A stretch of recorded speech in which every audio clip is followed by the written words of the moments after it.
मित्रांनो,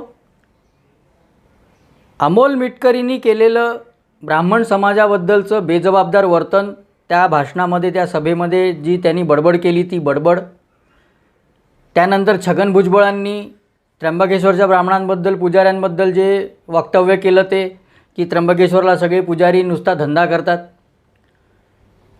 त्यानंतर केतकी चितळे नावाच्या अभिनेत्रीने एक कविता आपल्या सोशल मीडियावरती शेअर केली, त्यामुळे तिच्यावर झालेल्या केसेस, तिच्यावर दाखल झालेले गुन्हे, ह्या सगळ्या गोष्टींमुळे महाराष्ट्रामध्ये सामाजिक वातावरण आणि राजकीय वातावरण तापलेलं असताना शरद पवारांनी ब्राह्मण संघटनांच्या प्रतिनिधींना भेटायचं आमंत्रण दिलं.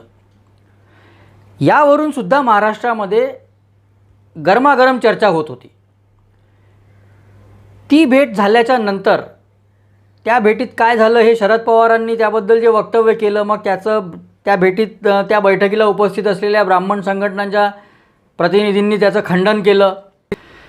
या सगळ्या गोष्टींमुळे, या सगळ्या घडामोडींमुळे शरद पवार काहीसे विचलित झालेले आहेत, अस्वस्थ झालेले आहेत असं दिसायला लागलेलं आहे. आज मी याच विषयावर बोलणार आहे. नमस्कार, माझं नाव आहे अश्विन घोर आणि तुम्ही बघून राहिले घनघोर. मित्रांनो, राष्ट्रवादी काँग्रेसची स्थापना झाल्यापासून महाराष्ट्रामध्ये जातीयवादाचं राजकारण, जातीय राजकारण वाढलेलं आहे, त्याला खतपाणी घातल्या गेलेलं आहे. याला सर्वस्वी जबाबदार शरद पवार आहेत असा आरोप राज ठाकरेंनी केला. हा आपल्या सगळ्यांना माहिती आहे. या आरोपाचं खंडन करण्याचा शरद पवारांनी पुरेपूर प्रयत्न केला. म्हणजे असं कधी होत नाही, शरद पवारांवरती काही आरोप झाले आणि त्यांनी लगेच दुसऱ्या दिवशी प्रेस कॉन्फरन्स घेऊन पुराव्यांसकट आपली बाजू मांडली, असं आजपर्यंत कधीच झालेलं नाही आहे. पण राज ठाकरेंनी जे आरोप केले की शरद पवार जातीय राजकारण करतात, त्याच्यासाठी दुसऱ्या दिवशी त्यांनी प्रेस कॉन्फरन्स घेतली आणि आपली पूर्ण यादीच घेऊन बसले की मी कसा जातीयवादी नाही आहे. पण राज ठाकरेंचा जो आरोप शरद पवारांवरती केला होता राज ठाकरेंनी, त्याला काहीसं बळ देणाऱ्या घटना गेल्या काही दिवसांमध्ये महाराष्ट्रामध्ये घडलेल्या आहेत. जसं मी म्हणालो की अमोल मिटकरी ब्राह्मणांबद्दल वाटेल ते बोलला त्या सभेमध्ये, जिथे जयंत पाटील पण होते, धनंजय मुंडे पण होते. त्यानंतर छगन भुजबळांनी पण अशाच प्रकारचं एक वक्तव्य केलं ब्राह्मणांबद्दल. यानंतर त्या नेत्यांना समज देण्याच्या ऐवजी, त्यांचे कान ओढण्याच्या ऐवजी शरद पवार शांत बसले. शरद पवारांनी हे सगळं इग्नोर केलं. याचा एक संदेश महाराष्ट्रातल्या लोकांपर्यंत असा गेला की शरद पवारांना हे सगळं मान्य आहे. त्यानंतर केतकी चितळेचं जे झालं प्रकरण, त्यावरून तर हा समज आणखीन मजबूत झाला, आणखीन पक्का झाला की शरद पवार काही करणार नाहीत. शरद पवार ब्राह्मणांच्या विरुद्ध राष्ट्रवादीच्या कोणी नेत्यांनी काही केलं तर शरद पवार त्याला काही करणार नाहीत, त्याला थांबवणार नाहीत. याचं राजकीय नुकसान होण्याची चिन्ह दिसायला लागल्याच्या नंतर शरद पवारांनी आपली इमेज सुधारण्याचा एक प्रयत्न सुरू केला. त्याच्यासाठी त्यांनी काय केलं की ब्राह्मणांच्या संघटनांना भेटायला बोलवलं. पण त्यांनी जितके प्रयत्न केले ते सगळा दिखावा होता, हे सगळं लवकरच सिद्ध झालं. म्हणजे केतकी चितळेला अटक, तिच्यावरती गुन्हे, राज्यात वेगवेगळ्या ठिकाणी तिच्यावरती गुन्हे दाखल झाले, तिच्यावरती FIR झाले, तिच्यावरती ॲट्रॉसिटीची केस झाली. आणि ॲट्रॉसिटीची केस तर ती 2 वर्ष जुन्या पोस्टवरती झाली. म्हणजे ज्यांनी ती केस केली ते 2 वर्ष झोपले होते, त्यांना 2 वर्षानंतर लक्षात आलं की अरे, त्या 2 वर्षापूर्वीच्या पोस्टनी आपल्या धार्मिक भावना दुखावल्या गेल्या, म्हणून त्यांनी आज तिच्यावरती ॲट्रॉसिटीची केस दाखल झाली. एवढं सगळं करूनसुद्धा केतकी चितळेंनी आपली पोस्ट डिलीट केली नाही, शरद पवारांची माफी मागितली नाही, ती या सगळ्यांसोबत समोर उभी राहिली, या सगळ्याचा ती सामना करते, या सगळ्यांची ती लढते आहे. तिने वकील घेतलेला नाही आहे, स्वतःचा डिफेन्स ती स्वतःच करते आहे कोर्टामध्ये. राष्ट्रवादी काँग्रेससारख्या सत्तेत असलेल्या बलाढ्य पक्षाला आणि त्याच्या नेतृत्वाला ती केतकी चितळे नावाची मुलगी पुरून उरलेली आहे. तिने जे काही पोस्ट केली, तिने जे काही सोशल मीडियावरती टाकलं, त्याचं समर्थन अजिबात नाही आहे. ते तिने करायला नको होतं हे माझं आजही मत आहे. पण त्यानंतर ज्या घटना घडल्या त्यासुद्धा घडायला नको होत्या हेही तितकंच खरं आहे. एका कोणीतरी एक पोस्ट केली, त्याच्यामध्ये एक जेनेरिक पवार नाव होतं, त्याच्यामुळे सगळ्यांनी असा समज करून घेतला की हे शरद पवारच आहे आणि त्यानंतर हे सगळं सुरू झालं. हे सगळं चालू असताना तिच्यावरती लावले गेलेले कलम, तिच्यावरती ज्या कलमांखाली गुन्हे दाखल झाले तेच मुळात कसे चुकीचे आहेत हे सांगणारं, याच्यावरती आक्षेप घेणारं एक ॲफिडेव्हिट मुंबई उच्च न्यायालयामध्ये फाईल झालं. ते फाईल केलं योगेश देशपांडे नावाच्या एका व्यक्तीने. काय आहे ते ॲफिडेव्हिट? त्या ॲफिडेव्हिटमध्ये काय म्हटलेलं आहे की ह्या पूर्ण प्रकरणामध्ये पवार नावाच्या माणसाने तक्रार केलेली नाही आहे. मग गुन्हे कसे दाखल झाले, अटक कशी झाली, तिला रिमांड कसा मिळाला, त्याच्यानंतर केतकी चितळेवरती 66A हे कलम कसं काय लावलं, हे IT ॲक्टचं कलम आहे जे सर्वोच्च न्यायालयाने खूप आधीच रद्द केलेलं आहे. या कलमाखाली तिच्यावरती गुन्हा दाखल होऊ शकत नाही असा त्या ॲफिडेव्हिटमध्ये दावा करण्यात आलेला आहे. आणि सगळ्यात महत्त्वाचा दावा त्या याच्यामध्ये असा करण्यात आलेला आहे की तक्रारदार तर कोणी पवार पाहिजे होता, कारण तिने जी काही कविता सोशल मीडियावर टाकली त्याच्यामध्ये पवार हा उल्लेख आहे, पण तक्रार करणारा एकही पवार नाही आहे. कोणी स्वप्नील नेटके नावाच्या व्यक्तीने ती तक्रार केलेली आहे. त्यानंतर 505(2) हे IPCचं कलम लावलेलं आहे, 153 हे कलम लावलेलं आहे.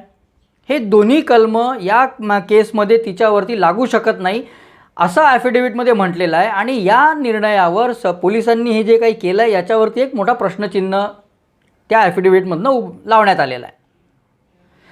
वास्तविक बघता हे प्रकरण, केतकी चितळेचं जे प्रकरण आहे ते इतकं तापवण्याची अजिबात गरज नव्हती.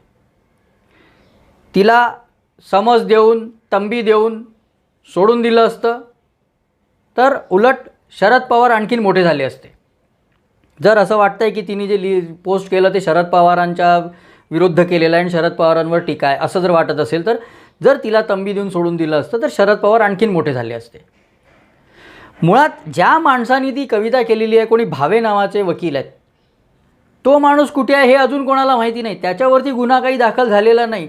आणि जर ही गोष्ट आणि ही कविता जर 2-2.5 वर्षापासून सोशल मीडियावरती फिरते आहे, सोशल मीडियावरती पोस्ट होते आहे, तर मग आजच तिला इतकं महत्त्व देण्याची गरज काय, हा पण एक सगळ्यात मोठा प्रश्न आहे.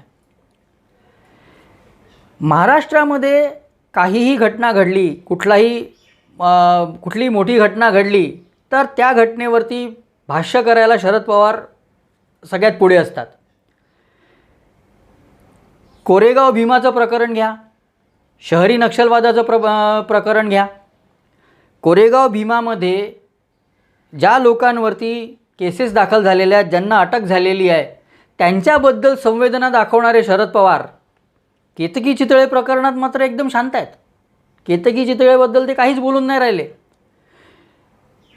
कोरेगाव भीमामध्ये देशद्रोहाच्या खटल्याचा कलमाचा दुरुपयोग झाला, तो व्हायला नको होता, त्याच्यावर पुनर्विचार व्हायला पाहिजे, तो पूर्ण तपासच पुन्हा एकदा व्हायला पाहिजे, नव्याने व्हायला पाहिजे असं म्हणून त्यांनी जे काही कोरेगाव भीमाच्या घटनेचा तपास महाराष्ट्र पोलिसांनी, ATSनी आणि सगळ्यांनी केला होता, त्या पूर्ण तपासावरच त्यांनी प्रश्नचिन्ह लावलं. ते पूर्ण रिजेक्ट करून नव्याने तपास करायची त्यांची तयारी त्यांनी चालू केली होती. पण केतकी चितळेबद्दल त्यांनी काही अजिबात एक शब्द बोललेला नाही आहे. कार्यकर्त्यांना काय करायचं ते करू दिलेलं आहे, नेत्यांना पाहिजे ते बोलू दिलेलं आहे. केतकी चितळेला तिला आमच्या ताब्यात द्या, मग बघा आम्ही तिचं काय करतो, तिला मारून टाकू, हे करू ते करू. हे सगळं चालू असताना शरद पवारांनी त्याच्यामध्ये इंटरफेअर केलेलं नाही, आपल्या कार्यकर्त्यांना, आपल्या नेत्यांना थांबवलेलं नाही आहे.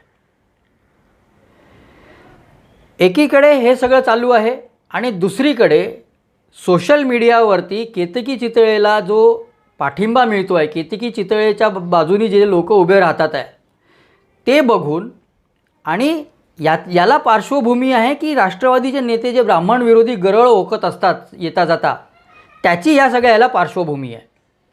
याच्यामुळे राष्ट्रवादीचे नेते ब्राह्मणांबद्दल असं बोलत असल्यामुळे केतकी चितळेला आता एवढं लोक समर्थन देत आहेत, असं माझं एक रीडिंग आहे. म्हणजे केतकी चितळेवरती चितळेचं एक प्रकरण आणि ब्राह्मणांविरुद्ध जे बोलले, हे जे काही झालेलं आहे ते मराठा समाजातल्या अनेक लोकांना आवडलेलं नाही आहे. त्याचं कारण असं आहे की महाराष्ट्रातल्या मराठा समाजातले अनेक लोक, हजारो लाखो लोक संभाजी भिडे गुरुजींचे समर्थक आहेत. संभाजी भिडे गुरुजींना मानणारा हा वर्ग आहे. त्या लोकांना हे अजिबात आवडलेलं नाही आहे. आणि त्यामुळे मराठा समाजामध्ये आपल्या विरुद्ध एक प्रकारचा असंतोष निर्माण होतो आहे. लोक आपल्या विरोधात जातात आहे. लोकांचं मत आपल्या विरोधात बनतं आहे. हे लक्षात आल्यामुळे शरद पवारांनी अचानक ब्राह्मण संघटनांना भेटायला बोलवलं. गेल्या 50-55 वर्षामध्ये शरद पवारांची राजकारणाची पॉलिसी एक अशी राहिलेली आहे की प्रत्येक समाजाला चुचकारत ठेवायचं, थोडं गोड बोलून, गोल बोलून आपल्यासोबत ठेवायचं, पण द्यायचं कोणाला काहीच नाही. म्हणजे तुम्ही मराठा आरक्षण बघा, धनगर आरक्षण बघा, ओबीसींचं आरक्षण बघा, सगळ्यांना चुचकारत ठेवलं आहे. मराठा आरक्षण इतक्या वर्ष जुनी मागणी आहे. देवेंद्र फडणवीसांचे 5 वर्ष सोडता बाकी पूर्ण काळामध्ये शरद पवारांचं आणि काँग्रेसचं सरकार राज्यामध्ये सत्तेत होतं. 95चं युती सरकार जाऊ द्या. या पूर्ण कार्यकाळामध्ये मराठा आरक्षणासाठी शरद पवारांनी काही केलं नाही. त्यांच्या सरकारने काही केलं नाही. धनगरांच्या आरक्षणासाठी काही केलं नाही. आणि आता ओबीसी आरक्षणाचा घोळ जो या सरकारने घातला तो आपण बघतोच आहे. त्यामुळे शरद पवारांचं एक असं राजकारणाचं सूत्र असं आहे की प्रत्येकाला चुचकारत ठेवायचं, त्याला दाखवायचं की मी फक्त तुझ्यासोबत आहे. पण असायचं कोणाच सोबत नाही. सगळ्यांचा आपल्या राजकारणासाठी वापर करून घ्यायचा आणि सत्तेत आपण कसे राहू हेच फक्त बघायचं. याच सूत्राचा, याच पॉलिसीचा वापर करून त्यांनी ब्राह्मण समाजाच्या प्रतिनिधींना पण भेटायला बोलवलं. आता हे जे काही 40 लोक शरद पवारांना भेटायला गेले ते काही पूर्ण ब्राह्मण समाजाचे प्रतिनिधी अजिबात नाही आहे. ते गेले त्याच्यामुळे त्यांच्यावरती अतिशय कडवट टीकासुद्धा करण्यात आली. ब्राह्मण समाजाने सुद्धा या 40 लोकांवरती टीका केली की तुम्ही कोण आहात, तुम्ही आमचे प्रतिनिधी नाही आहे, आम्ही तुम्हाला प्रतिनिधी बनवलेलं नाही आहे, तुम्ही आमचे प्रतिनिधी म्हणून कोणाला भेटायला कसं काय जाऊ शकता. बरं, त्या भेटीनंतर शरद पवार एक बोलले आणि त्या बैठकीत असलेले लोक भलतंच बोलून राहिले. शरद पवार म्हणाले की ब्राह्मणांनी आरक्षण मागितलं. तर त्या भेटीमध्ये कोणी कुलकर्णी म्हणून होते, ते म्हणाले की आम्ही आरक्षण नाही, आम्ही संरक्षण मागितलं. अरे, म्हणजे तुम्ही जनतेला काय मूर्ख समजता का? ब्राह्मण समाजाने आजपर्यंत कोणालाच आरक्षणही मागितलं नाही, संरक्षणही मागितलं नाही. त्याच्यानंतर ज्या प्रतिक्रिया आल्या सोशल मीडियावरती, कुलकर्णींवरही टीका झाली, शरद पवारांवरही टीका झाली. या सगळ्या याच्यामुळे शरद पवारांच्या ट्विटला त्या कुलकर्णींनी स्वतःच उत्तर दिल्यामुळे ते सगळे 40 लोक उघडे पडले. म्हणजे शरद पवारांचा अजेंडा या सगळ्यामध्ये काय होता हे त्यांनी स्वतःच ते ट्विट्स करून उघड केलं. स्वतःची राजकीय स्थिती मजबूत करण्यासाठी, स्वतःबद्दल ब्राह्मण समाजामध्ये असलेला जो राग आहे, ब्राह्मण समाजामध्ये वाढत असलेला असंतोष आहे आणि एकूणच त्याच्यामुळे मराठा लोकांमध्ये सुद्धा शरद पवारांच्या विरोधात जे काही मत बनतं आहे ते थोडं पॅसिफाय करण्यासाठी, ते थोडं न्यूट्रलाइज करण्यासाठी राजकारण म्हणून ही भेट शरद पवारांनी घेतली हे तर आता स्पष्ट झालेलं आहे. जर याच्यात राजकारण करायचं नव्हतं तर या भेटीची आवश्यकताच काय होती? काय गरज होती यांना बोलवायची, ब्राह्मण संघटनांना बोलवायची? एकीकडे ब्राह्मण विरोध करायचा, ब्राह्मणांची टवाळी करायची आणि त्यामुळे केतकी चितळेला मिळणारं जे समर्थन आहे हे सगळं बघून शरद पवारांना कदाचित असं वाटायला लागलं असेल की आपल्या राजकारणाचा पाया हलून राहिला आता महाराष्ट्रामध्ये. सदा सर्व काळ म्हणजे जेव्हा बघावं तेव्हा राजकारणच करत असतात शरद पवार. त्यांना आता या सगळ्या घटनांमुळे आपलं राजकीय नुकसान दिसून राहिलं आहे का? आणि राजकीय नुकसान व्हायला नको म्हणून आता ते ब्राह्मण समाजाची समजूत काढायचा प्रयत्न करून राहिलेत. एक असं चित्र तयार होऊन राहिलं आहे. याच्यावरती विचार करा मित्रांनो. आत्ता इथेच थांबतो.